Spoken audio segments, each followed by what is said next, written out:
사랑하는 성도 여러분, 우리가 이 세상을 살아가다 보면 완전히 바닥까지 떨어지고 전후좌우가 칵칵 막혀가지고 숨을 쉴 수 없는 그런 상황을 만날 때가 있습니다. 오늘 요나서 2장에 보면 요나가 바로 그런 처지에 놓여 있음을 보게 됩니다. 그는 하나님의 낯을 피하여 도망가다가 폭풍을 만나게 되고 제비 뽑아서 자기 때문에 이런 폭풍이 생겼다는 사실을 알고 나를 들어 바다에 던지라고 하므로 바다에 던져집니다. 그리고 큰 물고기가 그를 삼켜서 가장 깊고 가장 어두운 곳에 떨어지게 되었음을 우리가 성경을 통해 깨달았습니다. 참 기가 막힙니다. 오늘 성경에 보니까 산의 뿌리까지 내려갔다, 그런 표현이 나오죠. 산의 뿌리까지 내려가고 바다 풀이 머리를 감싸고 한마디로 죽음의 수용소와 같은 곳에 요나가 떨어졌습니다. 숨조차 쉴 수 없고 비린내가 앙독을 하는 그런 공간에 떨어졌습니다. 그야말로 절망이죠. 끝났죠. 그런데 놀라운 것은 요나는 이 절망의 자리에서 은혜의 자리로 바꾸게 되는 것을 보게 됩니다. 왜 가능할까요? 기도함으로. 할렐루야. 아멘이 없으시네. 이 얼마나 기가 막힌 얘기인데, 정말 앞이 캄캄하고 아무것도 보이지 않는 그 절망의 자리에서 어떻게 은혜의 자리로 그가 바뀌게 되느냐? 무릎 꿇음으로, 기도함으로 바뀌어졌다는 사실입니다. 여러분, 우리 크리스찬들에게 있어서 기도가 있다는 것은요, 얼마나 대단한 것인지 여러분이 아셔야 됩니다. 그래서 목사님이 그냥 입만 열었다면 기도하라고 하니까 또 기도하라는가 보다 라고 생각하지 마시고, 하나님이 내가 기도할 수 있게 했다는 것이 얼마나 큰 축복이고 얼마나 대단한 것인가를 여러분 한 사람 한 사람이 알았으면 좋겠어요. 알았으면 좋겠어요. 우리가 솔직히 예수 안 믿는 사람보다 나은 거 별로 없어요. 그죠? 물질을 따져봐도 그렇고 생긴 걸 따져봐도 그렇고 높은 자리를 따져봐도 그렇고 그들과 비교해 볼 때 우리가 나은 거 별로 없어요. 그런데 그들에게 없는 게 우리한테 있습니다. 우리에게 기도라는 엄청난 무기가 있습니다. 할렐루야.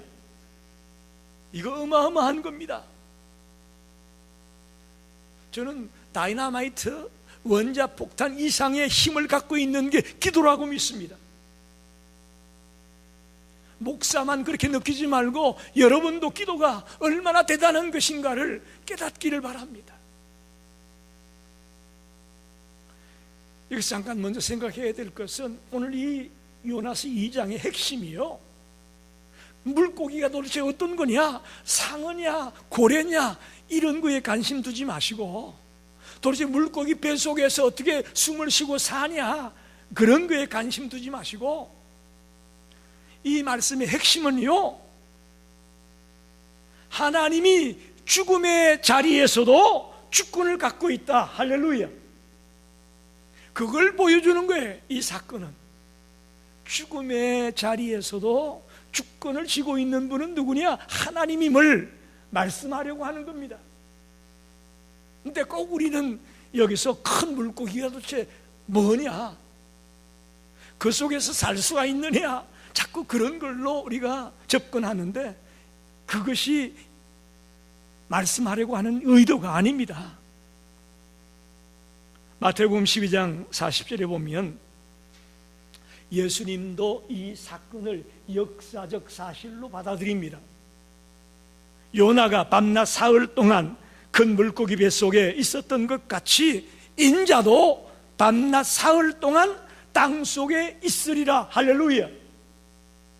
예수님이 요나의 사건을 역사적 사실로 인정하고 있음을 보여주는 말씀입니다. 1절을 보십시오. 요나가 물고기 뱃속에서 그의 하나님 여호와께 기도하여. 오늘 우리는 물고기 뱃속이라는 그 처참한 곳에서 기도하고 있는 요나를 보게 됩니다. 고난의 한복판에서 어떻게 기도해야 되는지를 요나를 통해 깨닫기를 원합니다. 그리고 그렇게 기도하는 요나를 하나님이 어떻게 회복시키고 어떻게 다시 일으켜주는가를 깨닫기를 간절히 축원합니다. 첫째, 물고기 뱃속에서의 요나의 기도는요, 정직한 기도였습니다. 정직한 기도였다. 2절 3절을 보게 되면 이르되 내가 받는 고난으로 말미암아 여호와께 불러 아뢰었더니 주께서 내게 대답하셨고 내가 스올의 뱃속에서 부르짖었더니 주께서 내 음성을 들으셨나이다. 주께서 나를 깊음 속 바다 가운데에 던지셨으므로 큰 물이 나를 둘렀고 주의 파도와 큰 물결이 다 내 이에 넘쳤나이다. 이렇게 기도하고 있습니다. 요나의 기도는 자기의 처참한 현실을 있는 그대로 내어놓고 기도하고 있습니다. 2절에 내가 받는 고난, 지금 자기 엄청난 고난 가운데 있다고 인정합니다. 스올의 뱃속에 떨어졌다. 이 스올이라는 것은 구약에 죽은 자들이 가는 음부를 가리킬 때에 스올이라는 표현을 했습니다. 죽은 자들이 가는 음부를 스올이라고 말합니다. 즉 내가 지금 죽었다, 죽음의 자리에 이르렀다 라고 고백하는 거예요. 이미 자신은 죽은 것과 다름이 없는 존재다 라고 부르짖고 있습니다. 여기서 우리는 한 가지 깨달아야 됩니다. 우리가 고난당하고 아픔을 당하고 어려움을 당할 때 하나님 앞에서 자존심 내세우지 마세요. 하나님 앞에서 체면 내세우지 마세요. 하나님 나 괴로워요, 하나님 나 죽겠어요, 있는 그대로 나를 내놓으세요. 우리 그렇게 못해요. 우리가 그렇게 고상한 척, 안 그런 척 숨길 때가 있다는 말입니다. 요나는 철저하게 자신의 모습을 있는 그대로 내어놓고 있잖아요. 오늘 우리들도 하나님 앞에 기도할 때에 정직하게 기도합시다.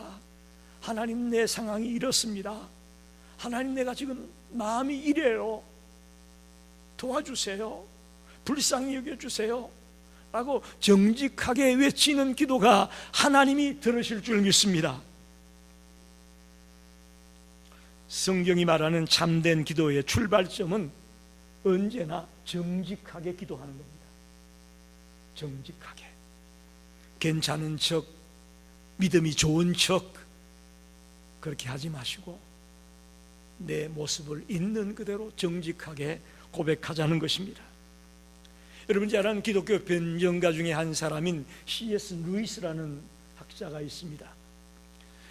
그는 독신으로 살다가 58세에 결혼을 합니다. 조이라는 여인을 만나서 결혼을 해서 참 행복하게 짧게 살았는데 그 이유는 아내가 암으로 죽습니다. 58세에 아내를 만났는데 얼마 못 살고 죽어요. 그러자 얼마나 이 C.S. 루이스가 상실하고 좌절하고 낭망했는지 그가 쓴 고백록이 헤아려 본 슬픔이라는, 영어 제목으로는 A Grief Observed라는 책입니다. 이 책에서 하나님을 향해서 거친 원망을 쏟아냅니다. 하나님, 내가 58세에 장가를 가서 사랑하는 아내를 얻었는데 암에 걸려 죽게 하십니까? 있는 그대로 하나님 앞에 원망하며 투정하며 막 기도하는 거예요. 이게 그의 책에 고스란히 기록이 되어 있습니다. 그러면 이런 말을 합니다. 우리가 정말 필요로 할 때 하나님 어디 계십니까? 문을 강 닫고 빗장을 질러버리면 어떡하겠다는 겁니까? 충분히 이런 기도할 수 있잖아요. 있는 그대로 정직하게 C.S. 루이스가 기도했습니다. 그리고 놀랍게도 그 처절하고 힘든 순간들이 정직하게 기도하며 나아갔더니 침묵 속에 감추어진 하나님의 은혜와 하나님의 사랑을 그가 발견하게 되고 더 뜨겁게 주님을 사랑하는 자로 돌아섰다는 사실입니다. 여러분도 아마 그런 경험 하실 거예요. 정말 앞이 캄캄한데 이때 하나님이 도와줘야 되는데 지금까지 잘 하시다가 왜 이때 가만히 계실까? 이때 아무런 대답이 없을까? 답답할 때가 있어요. 그때 하나님 앞에 있는 그대로 정직하게 기도하자고요. 여러분 혹시 지금 힘들고 어렵지만 하나님 앞에 마음을 토하지 못하고 감추고 있는 건 없습니까? 오늘 말씀을 듣는 중에 그 감추지 말고 내놓으세요. 요나처럼, C.S. 루이스처럼 나 고난 속에 있어요, 나 서울의 뱃속에 있어요, 이 중요한 때 하나님 왜 문을 잠그고 대답도 없고 나를 봐주지 않습니까? 라고 부르짖는 우리 믿음의 선배들처럼 우리 하나님 앞에 정직하게 나가서 내 형편을 아뢰고 기도하기를 간절히 축원합니다. 두 번째 기도는 참회의 기도입니다. 참회의 기도. 2장 4절을 보게 되면 내가 말하기를 내가 주의 목전에서 쫓겨났을지라도 다시 주의 성전을 바라보겠다 하였나이다. 이렇게 기도하고 있습니다. 그는 자신이 하나님의 얼굴을 피해 도망가던 죄인이었음을 인정하는 거예요. 그러니까 회개라는 것이 나 죄 지었어요, 잘못했어요, 이게 회개가 아니라고 했죠. 뭐라 그랬어요? 메타노이아, 방향을 바꾸는 것, 방향을 전환하는 것이 회개라고 하지 않았습니까? 여기 주의 성전을 바라보겠다. 할렐루야. 주의 낯을 피해 도망가던 그가 방향을 바꿔서 이제 주의 성전을 바라보겠다, 주님을 바라보겠다. 이게 참회라는 거죠. 이게 회개라는 거죠. 3절에 보면 주께서 나를 깊음 속 바다 가운데 던지셨으므로, 실제로 요나를 바다에 집어던진 건 누구였죠? 선원들이 집어던졌어요. 그러나 요나는 배후에 하나님의 손길이 자기를 던졌다고 인정하는 거잖아요. 이게 참회예요. 나 죄 지었습니다, 나 잘못했어요, 인정하고 더 나아가서 이제 방향을 바꾸는 거죠. 주의 성전을 바라보겠습니다. 다시 여호와를 기억하고 그분께로 시선을 돌리는 방향 전환을 이루는 이것이 참회입니다. 저와 여러분이 주님 앞에 나서 회개 기도할 때에 주여 이것도 잘못하고 저것도 잘못하고 저것도 잘못하고 했습니다라고 끝나지 말고 방향을 바꾸자고요. 방향을 바꾸자고요. 이제는 주님의 뜻대로 살아가겠습니다. 주님이 명령한 대로 내가 순종해 보겠습니다. 이렇게 자꾸 방향을 바꾸어 나가는 자가 될 때 그게 진정한 참회예요. 입술로만 감정적으로 눈물 찔끔 흘리면서 잘못했습니다, 그러면 우리는 회개 다 했다고 생각합니다. 아닙니다. 요나와 같이 다시금 주의 성전을 바라보겠습니다, 주님을 떠나지 않고 주님을 붙들고 살겠습니다, 주님의 발걸음을 쫓아가겠습니다, 방향을 바꾸는 그런 진정한 참회의 기도가 저와 여러분께 있기를 바랍니다. 세 번째 기도는요, 감사의 기도예요. 6절 7절을 보게 되면 내가 산의 뿌리까지 내려갔사오며 땅이 그 빗장으로 나를 오래도록 막았사오나 나의 하나님 여호와여 주께서 내 생명을 구덩이에서 건지셨나이다. 내 영혼이 내 속에서 피곤할 때에 내가 여호와를 생각하였더니 내 기도가 주께 이르렀사오며 주의 성전에 미쳤나이다. 이렇게 기도하고 있습니다. 지금 요나가 이 고백을 하고 있을 때 건짐을 받았나요? 아직 건짐을 받지 않았습니다. 아직 물고기 뱃속에 있어요. 그런데도 불구하고 그는 주께서 내 생명을 구덩이 위에서 건졌다라고 고백을 합니다. 할렐루야. 여러분, 감사라는 건요, 우리는 대부분 조건부 감사잖아요. 이것 주시고 저것 주시고 해서 감사하다, 조건부 감사가 많은데, 요나는 조건부 감사가 아니에요. 믿음의 감사예요. 할렐루야. 믿음의 감사라고요. 지금 여전히 뱃속에 있고 정말 살기도 힘든, 숨쉬기도 힘든 그 고통의 자리에 있으면서도 나를 구덩이에 건지셨나이다 라고 고백하고 있는 것은 믿음의 감사입니다. 믿음의 감사예요. 우리가 내게 주어진 조건이나 환경이 좋아져서 감사하는 거 사실 별로 많지 않아요. 그렇지만 믿음이 있기에 우리는 감사할 수가 있는 겁니다. 우리 시카고 열린교회 성도들이 환경 보고 조건 보고 감사하지 말고 믿음으로 감사하며 나아가는 성도들이 되기를 바랍니다. 현실은 변한 것이 하나도 없습니다. 그러나 요나의 입에서 놀라운 고백이 터져 나옵니다. 9절 봅시다. 나는 감사하는 목소리로 주께 제사를 드리며 나의 서원을 주께 갚겠나이다. 할렐루야. 상황이 좋아졌기 때문에, 즉 조건이 좋아져서 감사한 것이 아니고 선제적 감사입니다. 믿음의 감사입니다. 비록 내 몸은 갇혀 있을지라도 내 영혼이 이미 구원의 주님을 바라보고 주님이 나를 붙들고 있다라는 믿음으로 드리는 감사예요. 여러분, 우리가 사는 삶이 지금 100세 시대다 그래서 꽤 오래 살다고 생각하는데, 영혼에 있어서는 뭐와 같을까요? 우리가 사는 생애가 연필을 뾰족하게 깎아가지고 점 하나 딱 찍어놓은 게 우리의 인생이에요. 여러분, 영혼이라는 시간세계 속에서 우리의 삶은 점 하나 찍어놓은 것 같은 삶이에요. 그 속에서 주님을 만나고 주님의 자녀가 되어 산다는 것, 우리는 믿음의 감사를 드릴 수밖에 없는 겁니다.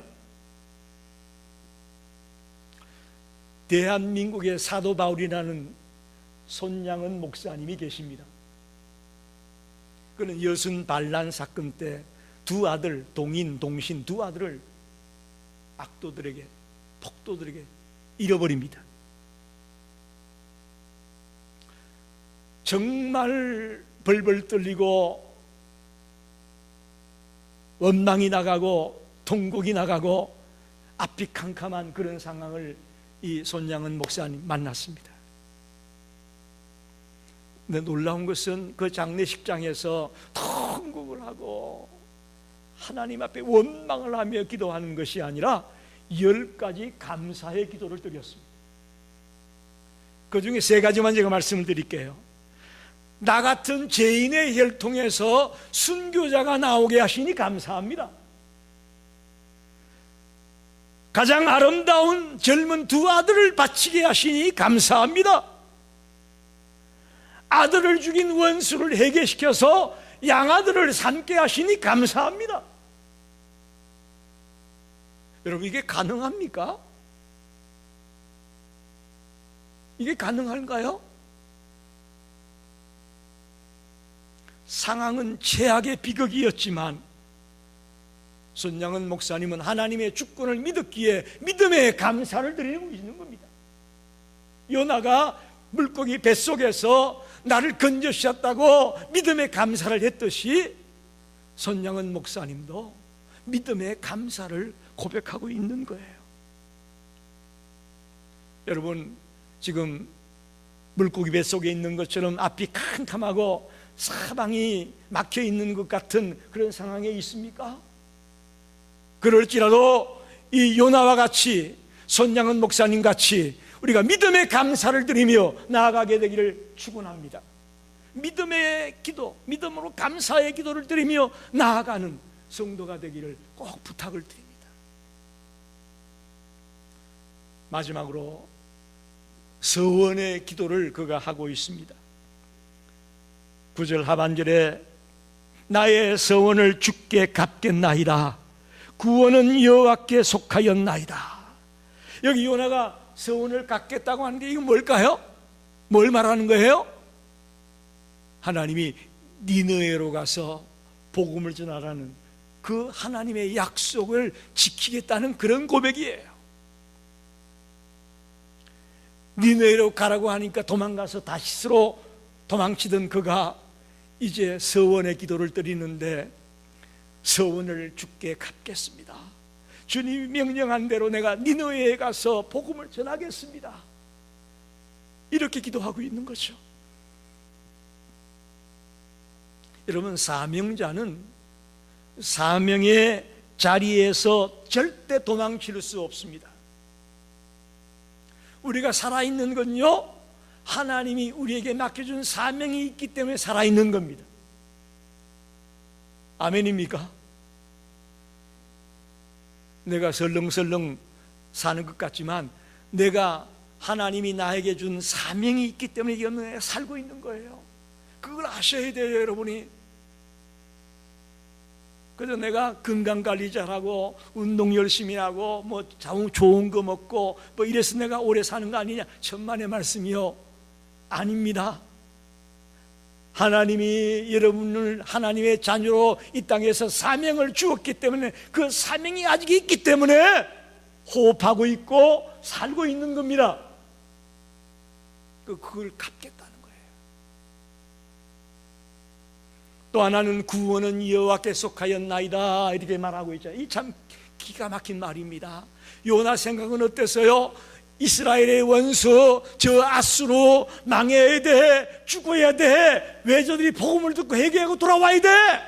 그건 요나의 생각이죠. 그런데 구원은 누구에게 속했어요? 하나님께 속했다고요. 그 자기들의 원수지만 그들을 살리고 죽이는 건 자기한테 달린 게 아니라 하나님께 달렸다는 거죠. 할렐루야.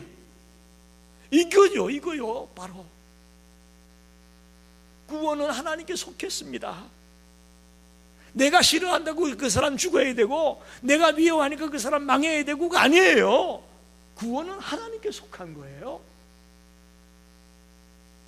우리는 자꾸 내 뜻을 간철하는 게 기도라고 생각합니다. 내 뜻 됐으면 좋겠다, 내 계획대로 됐으면 좋겠다, 내 소원대로 됐으면 좋겠다, 그걸 자꾸 간철을 시키는 게 내 기도라고 생각하는데 그렇지 않습니다. 하나님의 뜻대로 이루어져 나가는 게 기도예요. 할렐루야.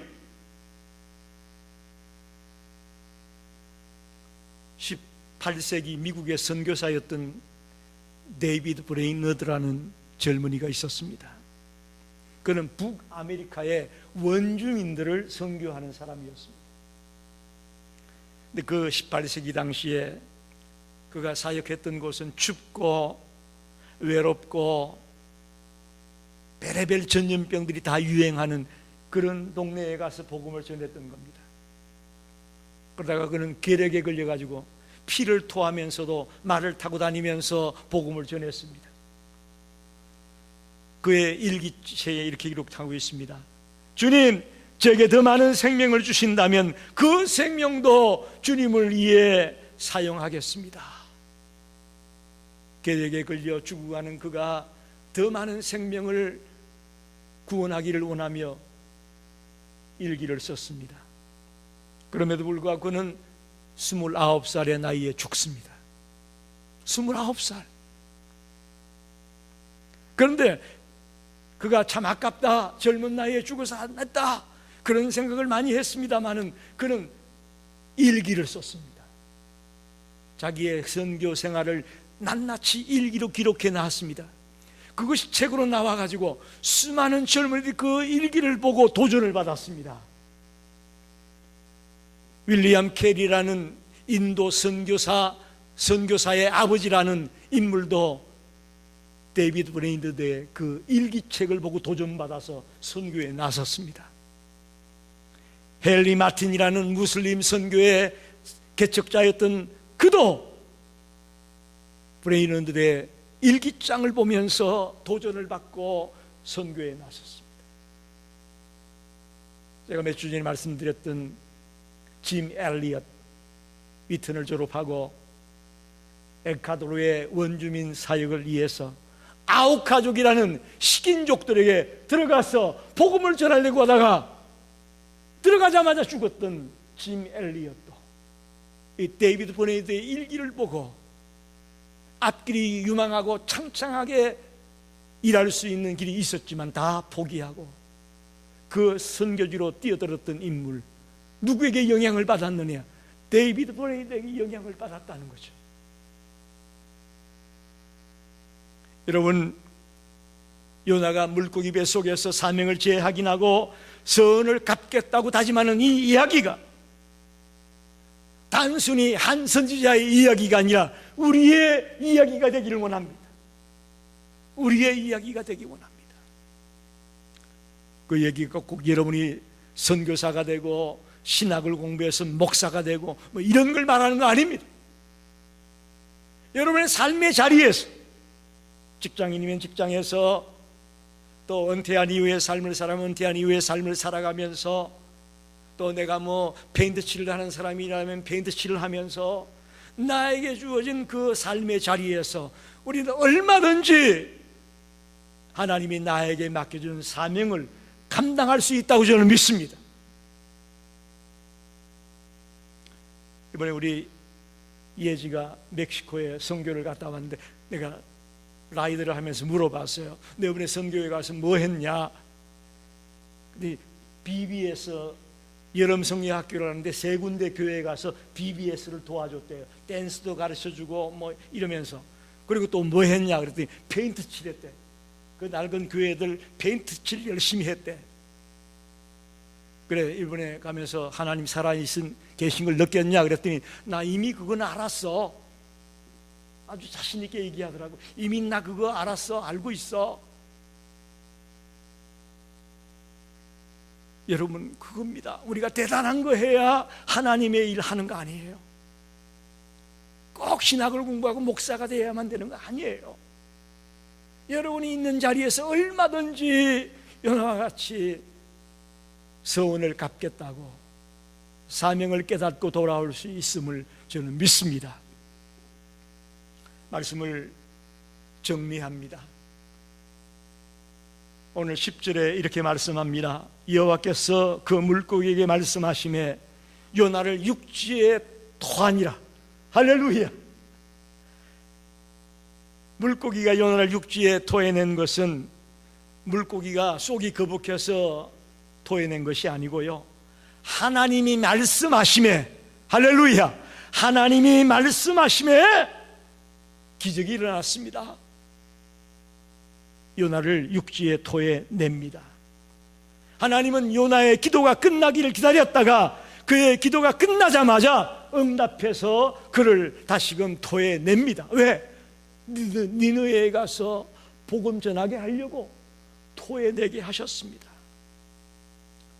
요나의 모습이 스올의 뱃속 같은 물고기 뱃속에서 통해자복하며 정직하게 감사하며 서원을 갚겠다고 기도하는 그 모습을 보고 이제 이만하면 됐다고 생각하셨는지 요나를 토해내게 하셨다고 저는 봅니다. 그리고는 물고기 뱃속에서 바깥으로 나오게 된 요나는 이제 3장 4장에 보면 니느웨에 가서 복음을 전하는 장면이 나옵니다. 성도 여러분, 혹시 지금 사방이 막힌 물고기 뱃속에 있는 것 같은 그런 처지에 놓인 분은 안 계십니까? 그렇다고 낙심하지 마십시오. 실망하지 마십시오. 그곳이 내 인생이 끝나는 무덤이 아니라 하나님을 만나는 장소고, 하나님의 은혜를 받는 장소고, 하나님의 능력을 체험하는 장소가 되기를 축원합니다. 인생의 바닥이고 진퇴양난의 자리에 놓여 있는 그 자리가 실패의 자리, 좌절의 자리가 아니고 하나님을 만나는 자리고 하나님의 능력을 체험하는 자리고 하나님의 살아계심을 발견하는 자리가 되기를 바랍니다. 내 아픔을 가감없이 쏟아내는 그런 정직한 기도가 있기를 바랍니다.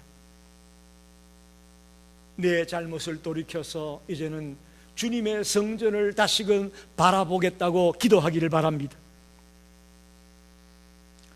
환경이 열악하고 힘들고 어렵지만 믿음으로 감사의 기도를 드리며 나아가기를 바랍니다.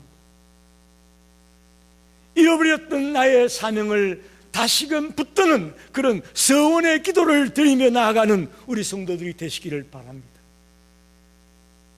여러분, 요나만이 이런 체험을 한다고 저는 보지 않습니다. 우리도 요나와 같이 이런 기도의 삶을 살아간다면 얼마든지 하나님의 역사를 경험하고 하나님의 살아계심을 경험하는 자리에 나아가게 될 것을 믿습니다. 우리 모두 이런 기도를 통해 하나님의 능력을 체험하고 하나님의 역사를 이루어가는 성도들이 되시기를 간절히 축원합니다. 기도하겠습니다.